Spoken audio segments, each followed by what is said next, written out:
Welcome to the Bear Rumble Podcast, your home for everything BHP football.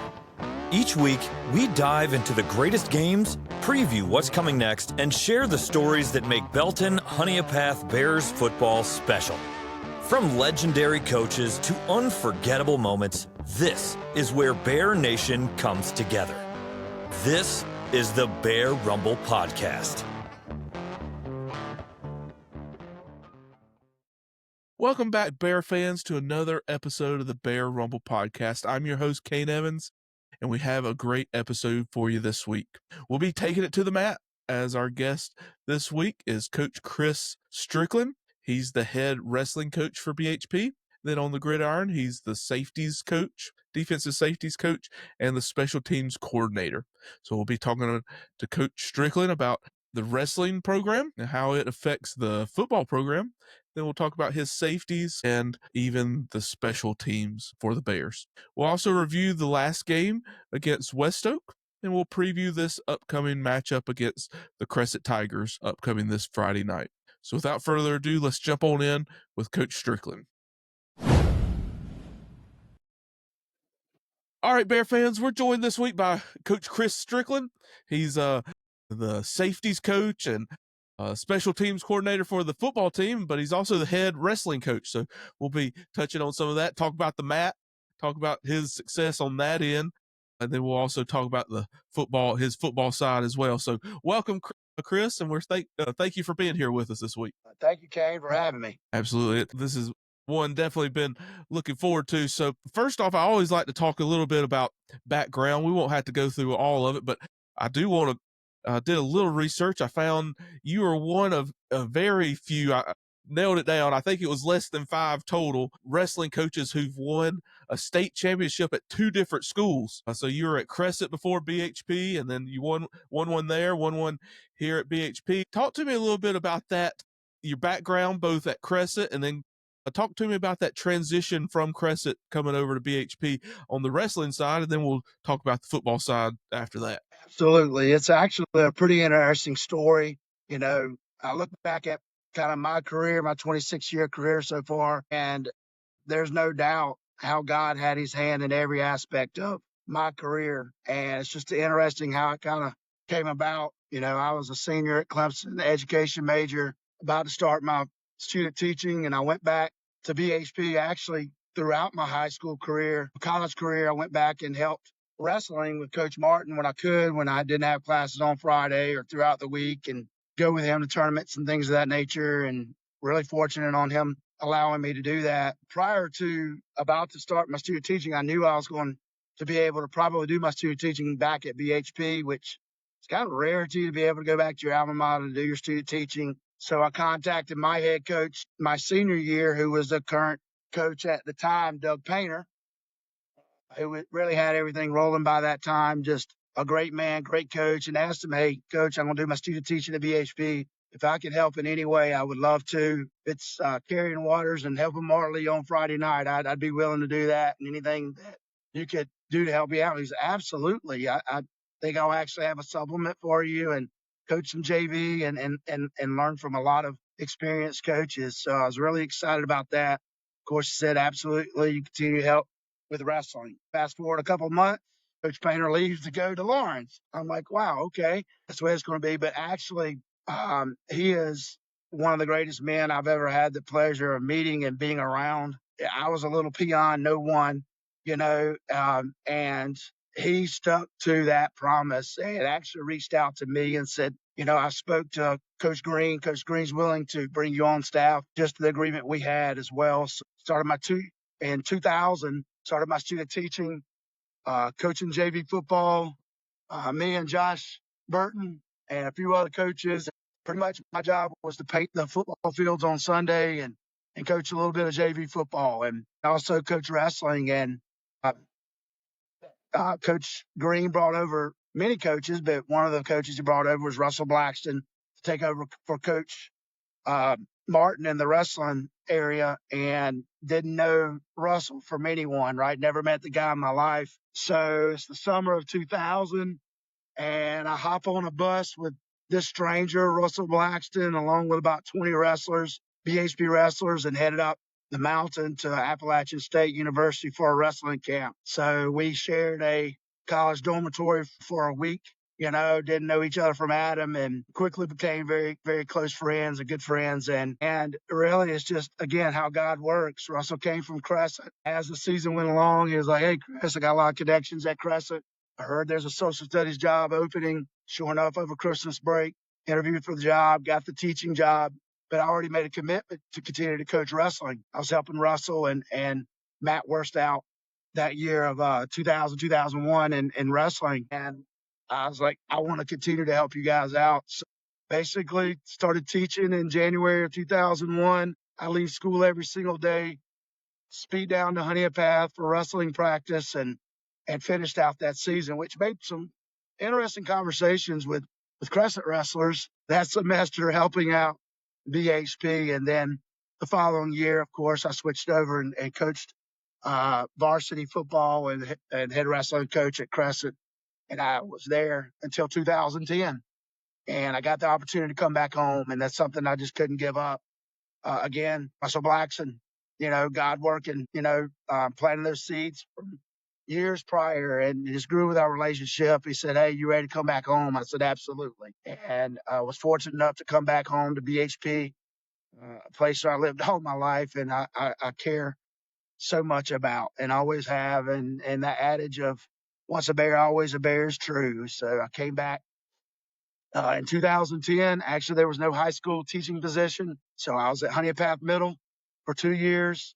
Loved it there. Had great administration there.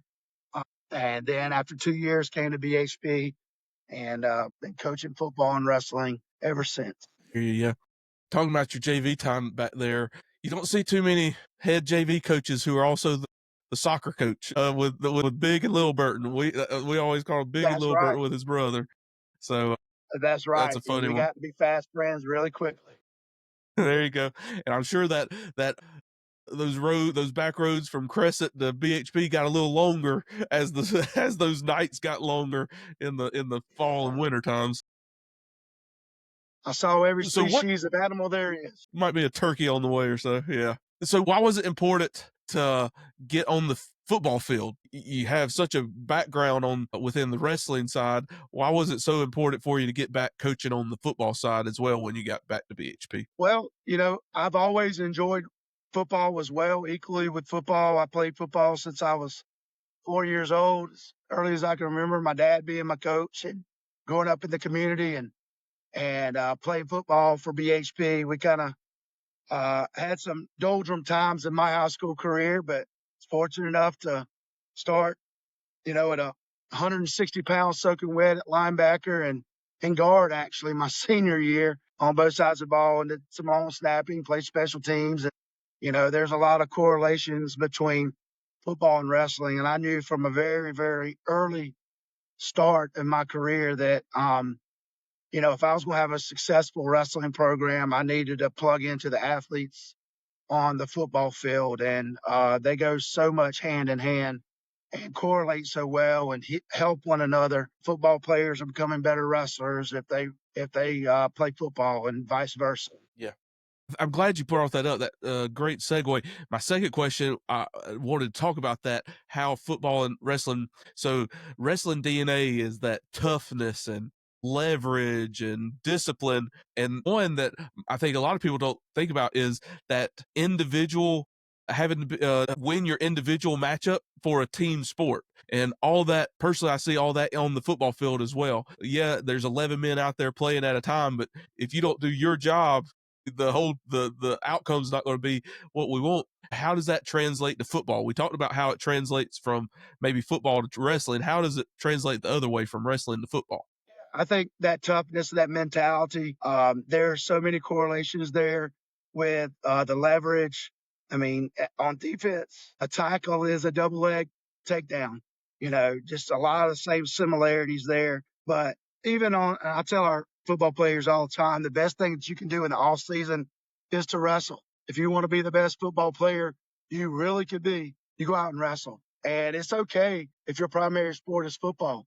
I got a team full of wrestlers, their primary sport is football, and that's absolutely okay. We're in a district, obviously one high school district, that we got to share our athletes. And I think there's just a great correlation there. In terms of the discipline and toughness, they go hand in hand. Like you mentioned in wrestling, I feel like there's 14 weight classes. So there's 14 individual matches that culminate in the team result. Well, in football, there are 140 plays that culminate in one football game. There's 10 drives on each side of the ball, maybe 8 to 10 drives that are going to culminate in a game, and every play matters. Well, every move matters. Every match matters in the sport of wrestling. So there are a lot of similarities. At BHP, we're very blessed. Both programs are very rich in tradition. So kids want to compete for winning teams, and we want to keep, as coaches, pumping out winning teams. So I want those athletes out there, and those football players, and probably every male in BHP will tell you, Coach Strickland at some point in time recruited me. He wanted me to come out and wrestle, and those football players, I'm kind of on to them now. They come up to me, Coach, I'm going to wrestle this year. I'm like, yeah, right. I've asked you for 3 years straight. I don't think that's going to happen, but I'd love to have you. You'd be a great athlete. You'd be amazing at wrestling. Come on, pull the trigger. And I get some of them I don't get. I wish I got all of them. How do you blend those two worlds within your coaching style? Yeah, with the coaching style, I think technique's really obviously important in both sports. As a coach, I'm a continual learner. There's things that I learn every single day or every week in wrestling that is new technique. Football's no different, right? I'm fortunate enough to learn and have learned under many great football coaches with Coach Steve, and then now with Jared Jennings and many other coaches. We got Coach Lomax, who's a young coach but extremely knowledgeable, played Division I football. So I'm not the type of coach that, hey, I'm 48 years old and have it all figured out, right? So I think if you approach as a coach that, with a learning mentality, you're going to be a successful coach. And for all the coaches that are out there, I think what's made me a little successful, or at least helped me with my longevity of coaching two sports that are extremely time consuming, is my wife. I have an amazing wife. Behind every good coach, I feel like there's a strong, supportive wife that's going to really be beneficial. And I feel like Allison is my rock in that aspect. And she is the best coach's wife that I've ever seen. I'm a little biased, but she's literally taken a back seat to me coaching everybody else's kids for 26 years and has never complained about it one time. And she has been there for me, supporting me from the highest highs and the lowest lows. So I think that's really important, having a good supporting cast around you, having a coaching fraternity that's really supportive. Coach Blackston always preaches family first, and that's not just a cliche. That is 100% authentic. You can say a lot of things about Coach Blackston, but one thing you'll say about him, he's authentic. What you see is what you get. And when he says family first, that's absolutely true. We have a family atmosphere, great coaching fraternity at BHP, and I think that the players see that, the community sees that, and that plays a part into being successful as well. We enjoy being around each other. Absolutely, yeah. That's been a theme of the when we talk to the coaches, is that family. You coach your son, and all that sort of thing. So I know that's it's a thread, and it's not even a thread. It's one of those forefront kind of things that within the program as a whole. Let's switch. Let's talk a little bit about the field. We talked about the mat. Let's talk about the field. One thing that, like you said, you are the special teams coordinator. I know the way BHP does it. I think coaches have kind of visibility on certain teams and everything, but you have kind of the overview. Talk to me about special teams, especially this year, but even in the last few years, special teams has been such a big part of BHP football. Explosive plays on returns, onside. We saw onside kick a couple of weeks ago. Just all of that. Talk to me about what you kind of attribute that success to on special teams. If I could say one word, it'd probably be intentionality. There's intentionality to that third of the game. I know it's a cliche of, it's a third of the football game, but at BHP, it truly is. We put time in it. every single practice that is a important factor at BHP and always has been under Russell Blackston. So he makes it a point to make sure that we have crossed our T's and dotted our I's at every single special team, no matter which one it is. And, we have a phenomenal staff that we break our staff up in which at least two varsity coaches are responsible for each special team. And they're intentional on that when we film study on Sundays and throughout the week. That is part of it as well. We break that down. We break down, their formations, any tendencies that we see, any things that we may see that might benefit us on Friday night. Everybody has a voice. And that's true with all phases of the game, but I truly feel like with special teams, it is a community of coaches that help one another and voice their opinions and really come up with ideas of how we can be a little unique in certain special teams. What are some things that we can pull out each week that might be a little new nugget that the next team or the team 2 or 3 weeks down the road has to practice for that we might show. So we might show it not necessarily for that opponent that night, but we might just want to get it on tape so that another team down in the future might have to practice that and prepare for that. And we're just really, really intentional as an entire staff. And, might have the title of special teams coach, coordinator, but it is a whole team effort from top to bottom, from Sunday through Thursday to put out a good product on Friday night with special teams. So very blessed in that area. Yeah, and I'm a South Carolina Gamecock fan too, so I hear the preaching of special teams that way. But one thing that Coach Beamer preaches is everybody plays special teams, and I think that's the same thing at BHP. Nobody is too big for special teams. I think sometimes you got to beat some of the returners with a stick to tell them it's not your turn or something like that. It looks like everybody wants a turn when it comes out that way. How is it getting your players to buy in and wanting to play on those special teams as well? Well, I think they understand and it's important to the coaches, so it needs to be important to them. And, we do little rewards and things. Coach Lomax gives certain rewards out on kickoff, for example, in terms of a dog tag. Those kids love those little competitions between one another. This group, one thing I can say about this year's group that may be a little bit different than years past is their love to compete.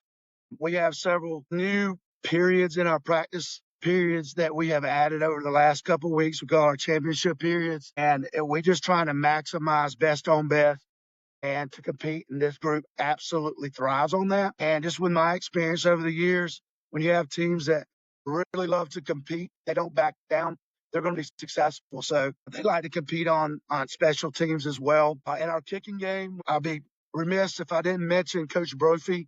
He's been a great addition to our coaching staff for the kickers. He's our kicking guru. He's our new soccer coach, and he's done a fantastic job with our kickers and punters this year. So he's been a great addition to our special team staff for sure. So yeah, it's been a blessing, and they love to hit. They love to compete, and the success speaks for itself. All the few returns and just no punt return yards. I think we only had 8 punts, but 0 return yards, and that all speaks to themselves. And you guys as a group coaching that. Let's turn to your safeties. I know, like you said, it's still it's kind of your focal point on the defense. I know we talked with Coach Lomax as well with the defensive backs, but the safeties are in the BHP defense are asked to do a lot of things in both in the run and the pass and that sort of thing. Talk to me about your group individually, what you see that they do really well and how they've been able to attack those responsibilities that a BHP defense puts on those safeties. Yeah, good safety is a hybrid. A good safety can come up and play in the box and tackle in the open field, and a good safety is going to have to be able to cover. So it takes a special type of athlete to be able to do that. They got to be a linebacker in the box, and they got to be a corner or a DB in the secondary. So with that, we try to emulate that within our practice, within our individual periods, being able to simulate exactly what a safety needs to be. But this year's group, they're a different group, right? They've played snaps in other positions. We got D. Chester at strong safety, who played mostly corner last year. but more of a reservist role in last year's defense that has really stepped up tremendously hard in the offseason on his craft. Great footwork. We got Grady Melton at free safety, who is more of a thumper. He's gotten much better in his coverage, but does a great job. We've got Jacobs Paul, who primarily is an offensive player, but definitely can play both strong safety and free safety. Very athletic, very smart individual. He understands the game of football, which you have to be able to do well at safety. We got Malachi Bowler, who we pulled up a couple of weeks ago as a freshman that has tremendous upside. I just hope we are able to keep it on defense, away from offense, but we'll work that out as we need to. But he is a tremendous athlete and is getting better by the day, not by the week, but by the day, in understanding our defense. And we also have junior Braylon Richardson, and Azibi is growing and getting better every single day as well. Coming along, has grown tremendously since the summer, since he's moved up from JV and really had to step into some spots for us and had to learn very quickly. And he's realized really quickly there's a difference between Friday nights and Thursday nights and varsity football and JV football. So I think a safety's got to be really smart and have a high football IQ in our defense. We require them to be able to do a lot in motions. We've got to spin our safeties a lot of times with motions. So I wouldn't say they're the quarterback per se of our defense, but they're certainly got to be vocal, got to be an integral part of understanding what our defense does and how it relates to our entire secondary and our linebackers. Yeah, I always like listening to Michael Lombardi. He's the GM of UNC now, but he was with Coach Belichick at New England. They always talked about safety play. When you have really good safety play, you limit those explosive plays. And I think that's one of the things that you can see with this group, limiting those explosive plays. One, between Chester and Malachi Boulder and Jacobs Paul, those guys are super fast. One, they can close down those lanes that some teams think they have, but then you also look at Grady Melton, how he can close down those running lanes, and really goes along with the defense as a whole. That physicality that he can bring. What's that balance that you have to bring to that side, where you have to balance that physicality, but you have to be so technically sound that you're not in the wrong place, that eye discipline and all that sort of thing? How do you, as a coach, hammer that home with your guys? Well, to our kids, they don't want to feel the wrath of Coach Jennings on the sideline, so that's better not give up a big play, right? Nor do I want to. So, but seriously, Coach Jennings comes from the lineage of Steve Williams, and Steve Williams' philosophy on defense is always keep them in front, play the next play, make them snap it again, right? And somewhat, I think Jared has that philosophy as well, and I think it's important with safeties if you can make them snap in another play, be in the right position. We preach having our eyes in the right spot, alignment, technique, and effort are three of the things that I really grade our kids on. If you're aligned correctly, then you're probably not going to give up the big play, right? The easy one. Technique is going to prevent that as well, and hopefully create turnovers and also pass breakups and sound tackling and effort. If we got 11, as Black will say, 11 dogs in one steak, if we're all chasing after that ball, we're going to be a tough defense, and we've got to have that mentality for all 11 of us. I think that's the mentality we have as safeties, making sure that we don't give up explosive plays. We do not give them easy ones. Don't allow them to strike up the band on 80-yard plays, 70-yard plays, 40-yard plays. Make them keep driving. And I feel like, knock on wood, so far this season, we've done a pretty good job of that, making them snap it again. Absolutely. This Friday night is a big test for that. We won't talk about opponents, but they're going to be at least at one position be able to match our speed. So it's going to be fun to see what these safeties have to deal with this Friday night. And on turf field, it's going to feel like a track meet, I think, Friday night. So I want to go back. We talked about it a little bit at the beginning about that family aspect, that friendship. I think one thing that you have, and I think Kevin Smith talked about it, Coach Blackson talked about it, the friendship level. And I think all the coaches have just such a camaraderie bond, a friendship bond. Talk to me a little bit about how it is coaching with those guys that with such a great bond that you have. Does maybe winning in winning on the field? Is it just a little more sweet when you're doing it with guys that you really enjoy working with? And even outside of football, does that help on the field as well? I think it helps on both ends, wins and losses, quite honestly. We're very fortunate. We do have a lot of close bonds and friendships. And I tell you right now, you better have some tough and close bonds with some friendships with your coaching staff, as much time you spend with one another. It is a brotherhood. It's more than a fraternity. It is truly a brotherhood at BHP. Not that we don't have disagreements, but brothers have disagreements as well. But at the end, we love one another. We pick up each other. We support one another. Our wives support one another. Um, and that is so important. I think it goes hand in hand. It does make it sweeter on those victories, on those Friday nights. You know, a lot more laughs in that field house on Friday nights after a victory. But, you know, those tough losses too, where we can pick each other up. You know, we're not pointing the finger. We get back to work. We love one another and that brotherhood during those tough times too, right? Whether it's in football or if it's in life, right? We're all husbands, we're fathers, we're Christians, we're sons, we're all those things really before we are football players, football coaches rather. And we realize that. And that's again, back what I mentioned on the family aspect of it. We're one big family and we're there to lift each other up when times are tough outside of football. Football's tough enough, but we're going to lift each other up outside of football too. Absolutely. Well, with that, I got one more and then we'll hit a lightning round. You kind of going through that, your background and being an alum, all that sort of thing. You've been around BHP long enough. I'm sure there's some special memories, special moments that you've had throughout on the football side. Well, let me ask wrestling side. Wrestling side, what some of those wrestling memories that you have, and then we'll talk about it on the football field too. Again, all glory to God. I've been super blessed to win 3 state titles, 4 technically, I guess. Won a traditional state title one time at Crescent.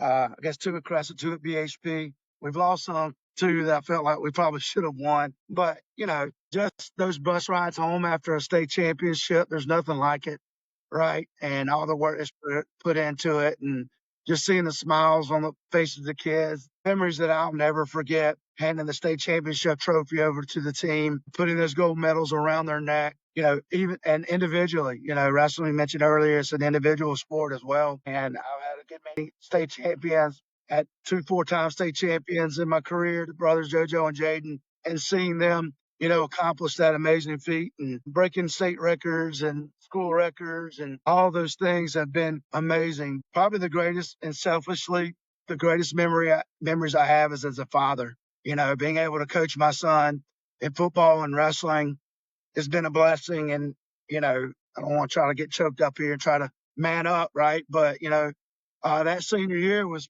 some tough times, right? He had last in 3 different sports. He had a last play in football. He had a last match in wrestling. He had a last game in baseball. And each 3 were tough, you know, and and wrestling in particular, you know, his senior year, he was a state runner-up his junior and senior year and just couldn't win it. Lost by a point his senior year. Junior and senior year, both times lost to a kid that he beat the week before in the upper state championship. And I wouldn't say it's one of my greatest memories, but it's one of my greatest memories as a father, consoling my son after his loss of a state championship and seeing him bawling his eyes out after a state championship that he lost and worked so hard for, and looking at me and saying, Coach or Dad, he said, I'm sorry I let you down. And for him to tell me that, you never let me down. You know, telling that you coaching secondary, I'm always your dad. You never let me down in any moment. You worked so hard for this. Allow this to be a lesson for you. And we've had conversations about this since and how it's helped him grow. Just the sport of wrestling and football and baseball. I've been so blessed to allow my children to be a part of Anderson District 2 and the growth that they've gained from it, from the life experience, from wins and losses are invaluable. Those are tough times, right? But some of the greatest times, I try to tell our younger coaches to cherish those moments when your children are young. I probably didn't latch onto it enough, but I think back and wish more than anything, I go back to after those football games and after those wrestling matches and tournaments and those hugs that I would get from my son and my daughter running up to me on that football field or on that wrestling match or putting my daughter on my knee, watching a wrestling match. You know, those are cherished moments for me that I'm blessed to be able to do because I chose a profession that has allowed me to be able to do that. And I've had a community that has embraced me to allow me to come back to coach in the community that I grew up in. And gosh, man, that is such a blessing. That is something that,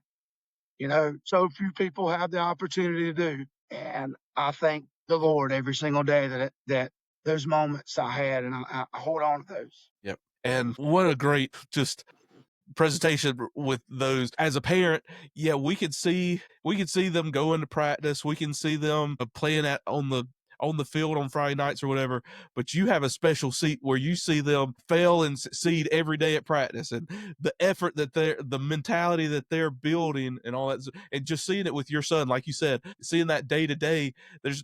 There's nothing that he could have done that would have disappointed you in those moments. You saw the process and all that sort of stuff. I know it's a special connection that you and coaches like you have. So great to see. On the football field, for you, I will say one of those greatest memories I have, it was even in a loss. It was that long pass that Eli caught up in Clinton. It looked like we were about to be on the right side of the night that night, but Talk about that Eli was one of them. Wish we would have passed it a little more. I don't know. That's best defense coach. Yeah. Size 2020. There you go. All right, let's run into a quick lightning round. It's just 5 quick questions for you, and I'll get you out of here.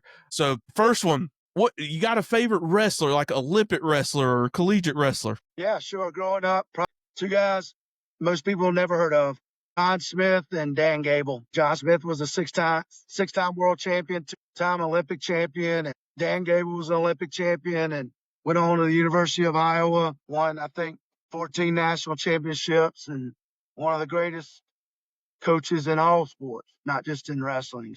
Yeah, I definitely looked up to them. Absolutely. I'm more of an Undertaker guy, but that's all I know about wrestling. Sorry. Sorry about that. All right. Nature boy. In your prime. Yeah. In your prime, you and Coach Blackson in your prime, who's winning that wrestling match? I know he might have a couple pounds on you in the prime. The answer to this, and I know the answer to this. It's a no-brainer. I would have pinned him 10 seconds flat. Wipe him out. All right. All right.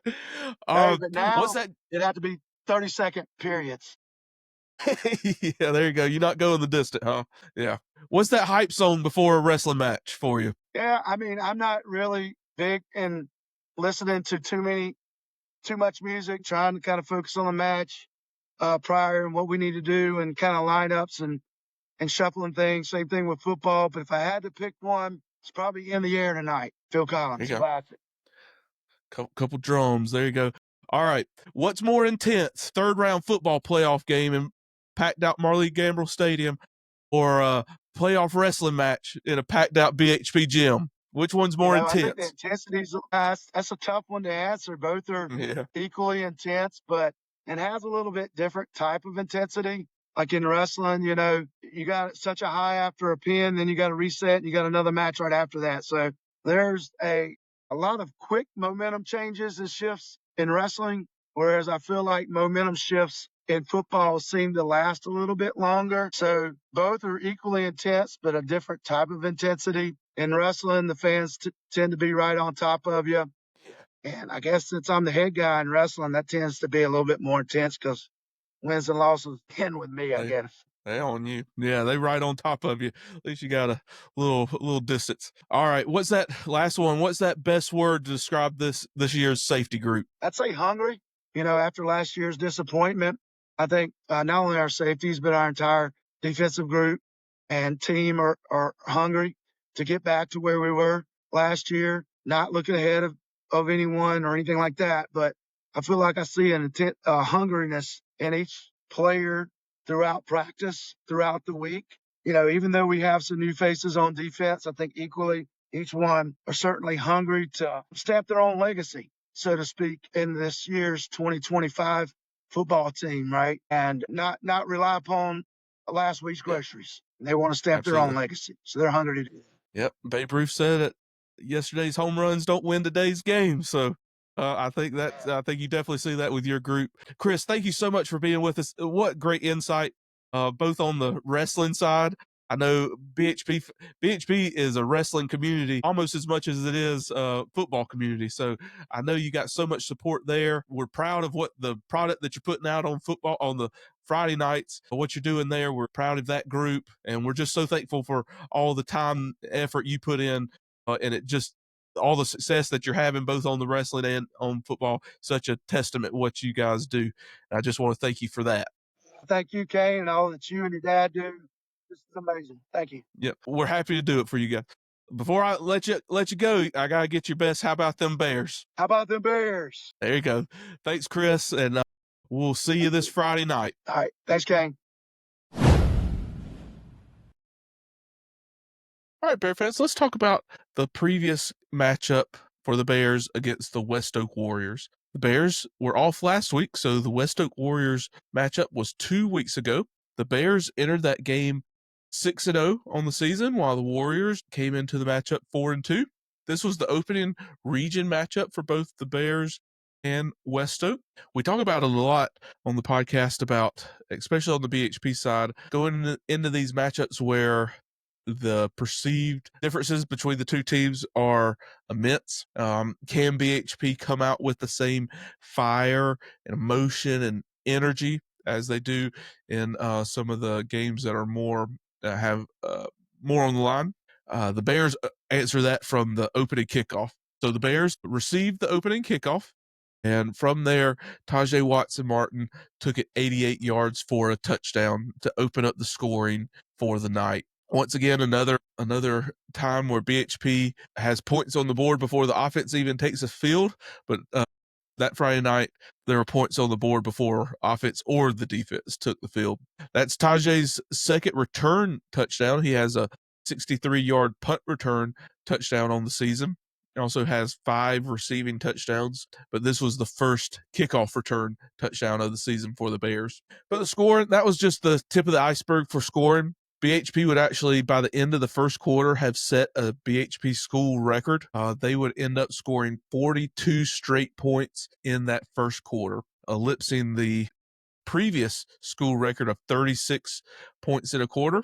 So BHP set a new record there with most points scored in a quarter. The Bears on offense that first quarter were driven mostly by great field position given by the defense. We'll talk about the defense shortly. But on offense, MJ Earl had the first offensive touchdown with a 10-yard run.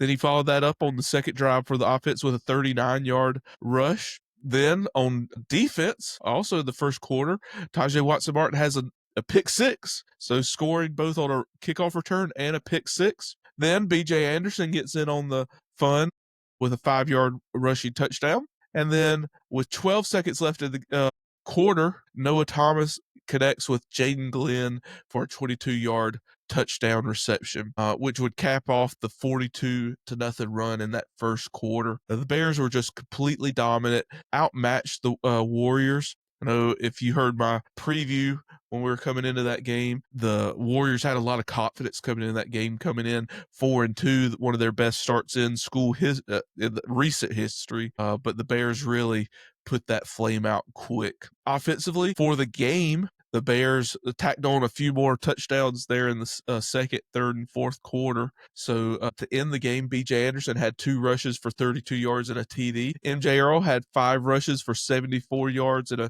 2 TDs. That's 14.8 yards per carry. So very efficient from M.J. that Friday. Malachi Hester had 3 rushes for 17 yards and a TD.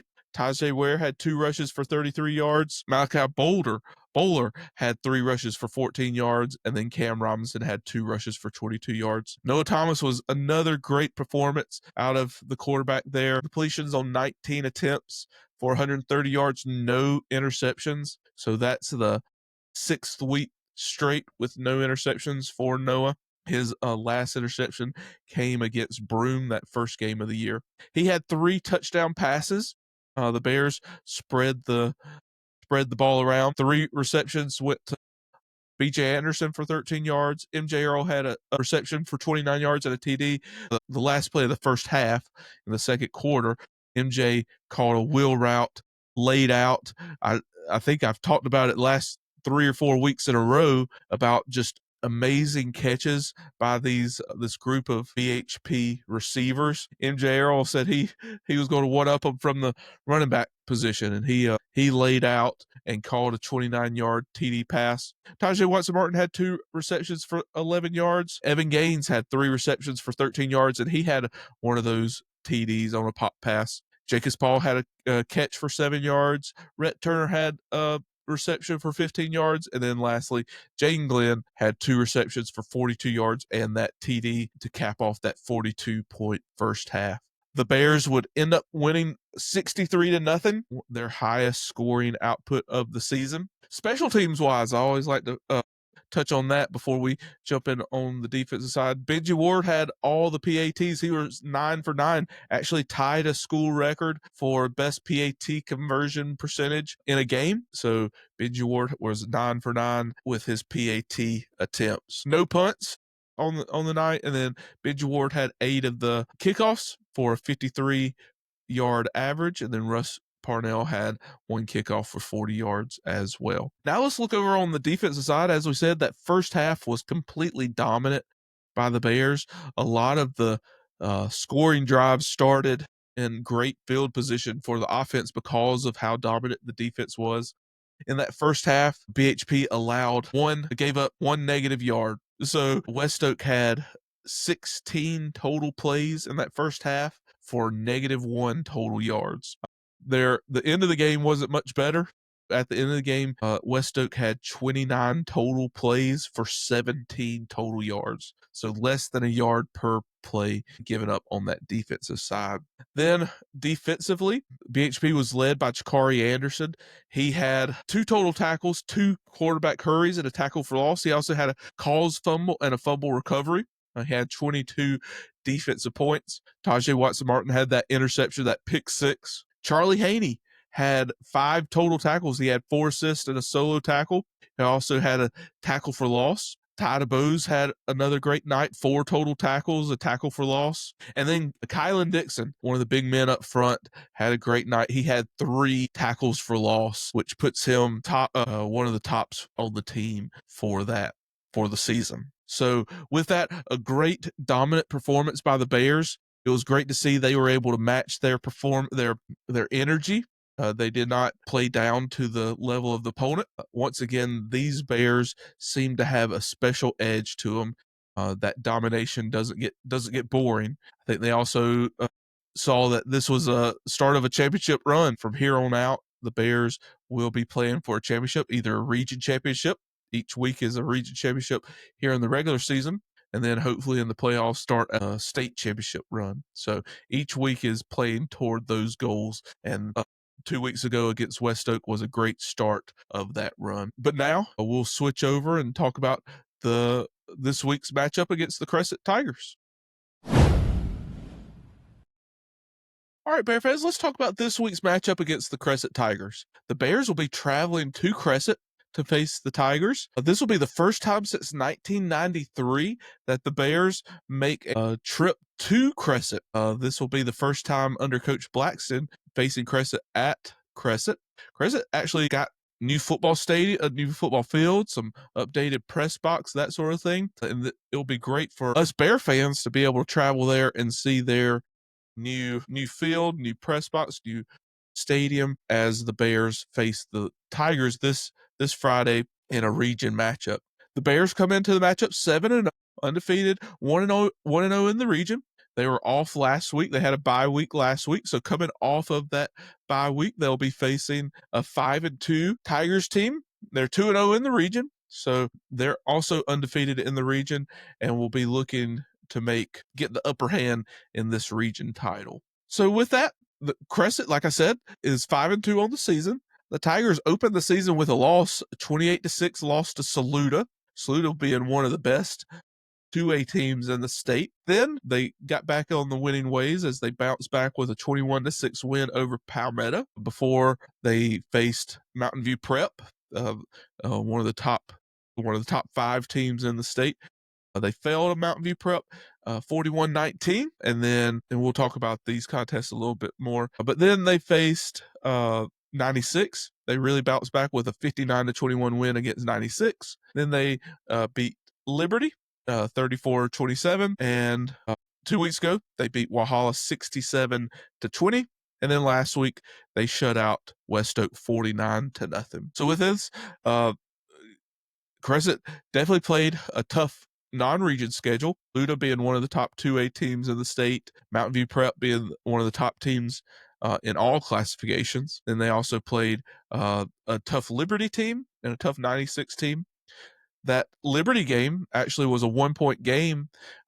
Crescent would field an onside kick and take it back for a touchdown. So that's why the scoring margin was 7 points there. They were actually leading 28-27 with just seconds left, and then Liberty kicked the onside kick and Crescent took it back for a touchdown.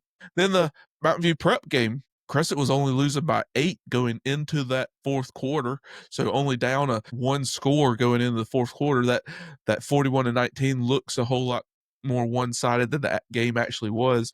Crescent played a great game at Crescent and was very close to maybe pulling off what seemed to be an upset. That fourth quarter kind of got out ahead for them.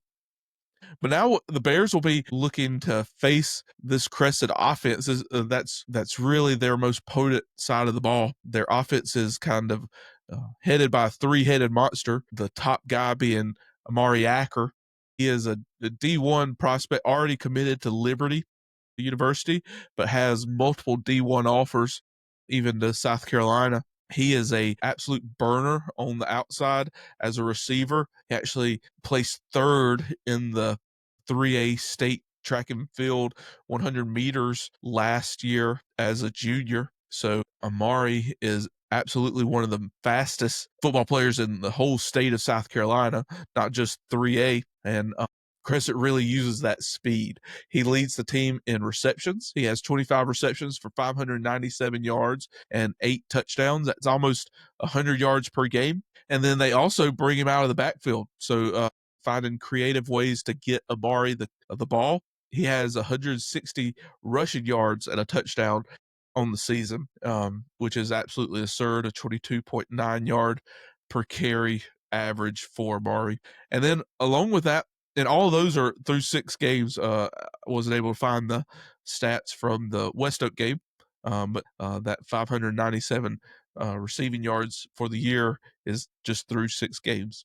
But in that Walhalla game, Acker actually accounted for 324 all-purpose yards and 6 total TDs. So such an explosive player, and he is hands down the fastest player that the Bears will be facing all year long. The guy who gets him the ball, Mason Evans. He's actually Sheldon Evans, the head coach for Crescent's son. Mason started at quarterback last year for the Tigers. Mason is the leading passer for the team, has already over 900 passing yards through 6 games and with 11 touchdowns. So he is very adept at getting the ball out to those really fast receivers for Crescent, especially Acker. But what Evans does the best is he can hurt you with his legs. He is a true dual threat quarterback. So as I said, had over 900 yards passing, but he also has 469 yards rushing with 5 touchdowns. So this will be the first true dual threat matchup that the Bears will face this year. And one thing about Mason Evans here, he's not one of those quarterbacks that's going to beat you with true speed and want to run away from contact. He is a bruising runner. He looks for contact.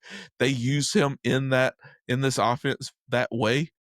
They're running quarterback power where he's looking to run over a linebacker, and he has racked up yards doing that as well. So he will present a test that BHP hasn't faced all year so far.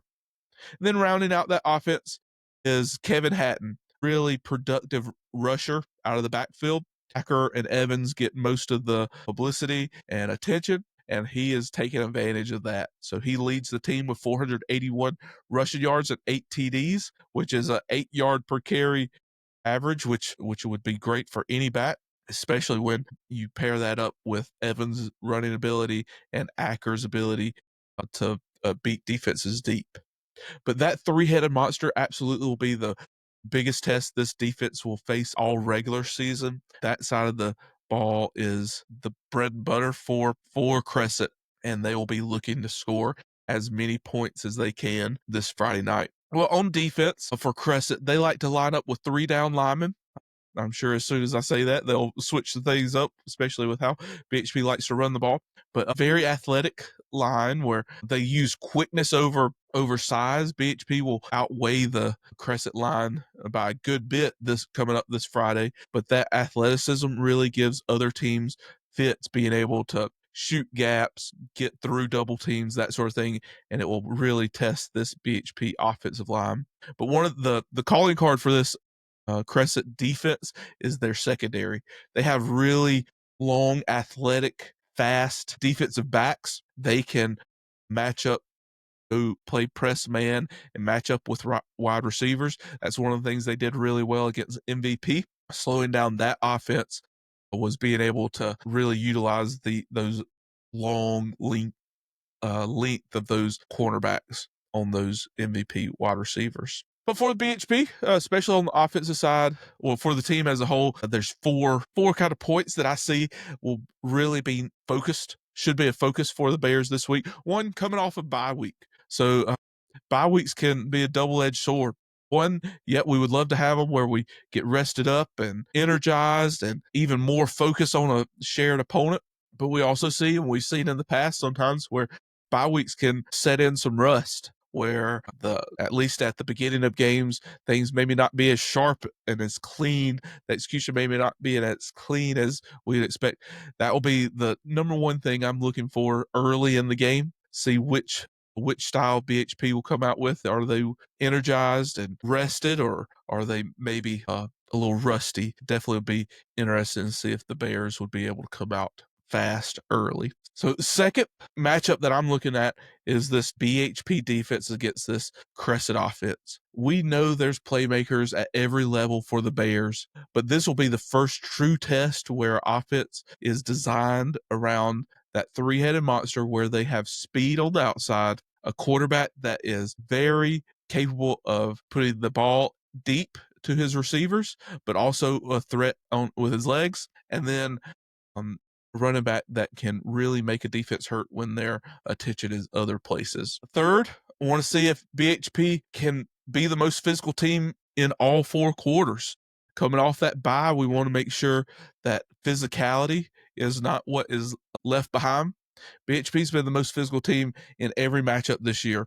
That's the calling card of Coach Blackson's coach team, and this will be a great test. Most teams cannot practice for the type of physicality that BHP brings each and every Friday night. And both on the offense and defensive side, BHP has to impose their will physically on each side of the ball to come out ahead this Friday night. And then finally, can this offense maintain their balance? They've been so good about getting the ball out wide, out and deep to those wide receivers, but also in the running game. Can they be efficient?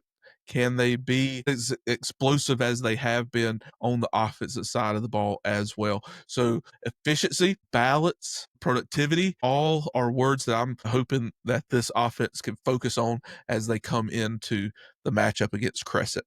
With that, Crescent comes in with a lot of confidence. 5-2 on the season. I think I looked at it. I think they only had 4, 5, 7-win seasons in the last 20 years. So right on their way of another one of those. But they don't have that storied history that at least that BHP does and other teams in the upstate. But their confidence is as high as any, especially the way they fought against MVP, the way they've put up just huge offensive numbers against Walhalla and West Oak in 96. So their confidence is huge. Their home environment, it will be one of the toughest that the Bears play in the regular season.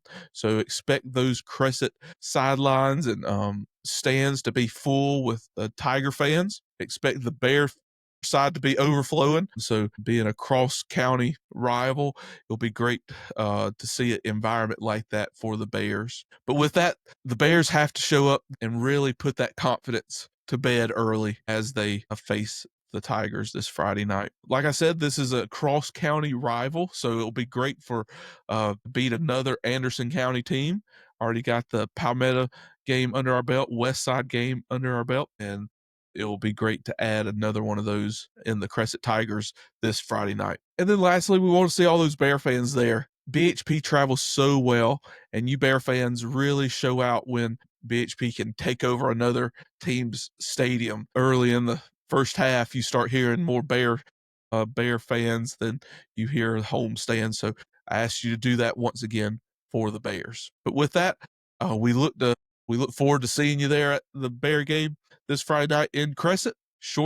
Pretty short ride for the Bears, and we want to see that dominant Bear football team put on another show as they march closer and closer to a region championship. All right, Bear fans, here's 5 quick stats to get you ready for this upcoming matchup against the Crescent Tigers. BHP is 3-0 all time and 1-0 under Coach Blackston against Crescent. Coach Blackston is 61-18 all time in region play. This current senior class has only lost 1 region game in their time at BHP. They're 16-1 from 2022 to 2025. So BHP's had 3 consecutive shutouts. That has only happened 3 times ever at BHP. 3 consecutive shutouts happened in 1967, weeks 3, 4, and 5. 2013, weeks 4, 5, and 6. And then this year, 2025, weeks 5, 6, and 7. Also, BHP has outscored their opponents 153-6 in first quarters of games this year. So it'll be great to see if BHP can extend that differential this Friday night against the Crescent Tigers. All right, Bear fans, that's a wrap on another week's Bear Rumble podcast. Thank you so much for joining us this week. We do really appreciate you joining us. Our goal is to get as much following for these football players to recognize their great effort that they put in. And a subscription and you telling a friend only helps us do that, accomplish that goal. So thank you for that. We ask that you do subscribe on your favorite podcast medium. We also ask that you subscribe on YouTube. There, we post these in both places. So thank you for that. Tell your friends about the podcast. Also, feel free to follow us over at thembears.com. We have a weekly blog post where we go a little more long form with our preview and review of the Bears. We also have the season stats, individual team stats. We have some historical stats, historical game, that sort of thing. We also have records. So if you're ever looking for an official record, a BHP record, feel free to search out there. And then follow us on any of our social media accounts from there as well. On Friday night, we live tweet the game on X. Follow us there. And then on Facebook, we'll have the final score, highlights, and stat leaders there as well. So with that, one last time, thank you so much for being here with us. And remember, how about them Bears?